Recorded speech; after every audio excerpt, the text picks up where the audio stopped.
a été distribué très rapidement, je n'aime pas les micros non plus, très rapidement, donc Le Sabre et le Typhon, Le Crépuscule des Samouraïs de Julien Pelletier, qui sont ici en vente, hein, donc n'hésitez pas.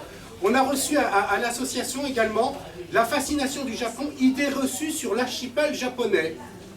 Donc c'est très intéressant sur ces fameuses idées reçues, surtout de la société japonaise d'aujourd'hui. Hein, Philippe Pelletier, c'est un géographe qui a écrit, normalement il avait fait sensation il y a une vingtaine d'années en travaillant sur le thème de l'insularité du Japon, insularité que les Japonais, à son avis, n'avaient pas l'air d'avoir comprise. Enfin, tout se passe dans l'histoire japonaise, dans la façon qu'ont les Japonais d'écrire l'histoire, comme s'ils ne percevaient pas qu'ils étaient un archipel, alors qu'ils vivent sur un archipel.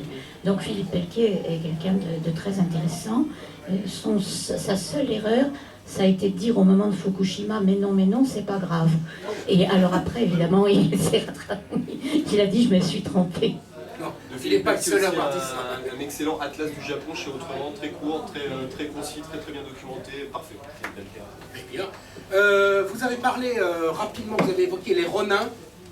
Il y a ici, alors les éditions Budo nous ont envoyé des ouvrages qui sont vraiment très bien. Je ne sais pas si les éditions Budo sont recommandées, mais... Pratiquant aussi.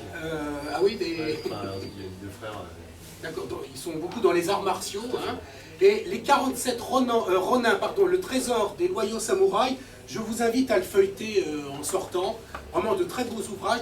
Histoire au pluriel de samouraï, récits de temps héroïques. Et c'est pareil, c'est vraiment, on est plongé dans des histoires personnelles ou collectives de samouraïs, de Ronin, qui sont, je crois que c'est toute une légende, hein, les 47 Ronin, des 47 Ronin. Peut-être qu'on devrait faire un café histoire là-dessus un jour, je ne sais pas. En tout cas, je vous invite à feuilleter ces ouvrages, à vous procurer ceux de Julien Pelletier, parce que vraiment, ça change de certains ouvrages de type universitaire. Certains ouvrages de type universitaire, vraiment, c'est pensé pour qu'on puisse vraiment rentrer dans ce monde et vraiment comprendre comment fonctionne le monde japonais. Hein. C'est vraiment très bien fait. Je termine en vous disant, la petite pub habituelle, il y a un petit bon de soutien dans les livrets qui vous ont été distribués. N'hésitez pas à les remplir surtout. Et enfin, 2 mois d'été, non pas d'été, on va dire ça en vrai, 2 mois de repos, je ne sais pas s'il y aura un été. Et on se retrouve en septembre, je ne sais pas encore avec quoi, je sais qu'il va y avoir plusieurs cafés. De suite, on va parler peut-être des Mongols, Gengis Khan, les Indiens d'Amérique du Nord. Je pense qu'il n'est pas impossible que Mme Eliseyev, début 2014, vienne pour nous parler peut-être de Pouilly.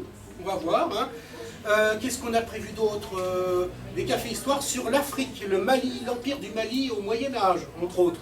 L'Éthiopie chrétienne également. Donc on va essayer encore de voyager dans le temps et dans l'espace. En attendant, je vous souhaite un bon été. Merci beaucoup.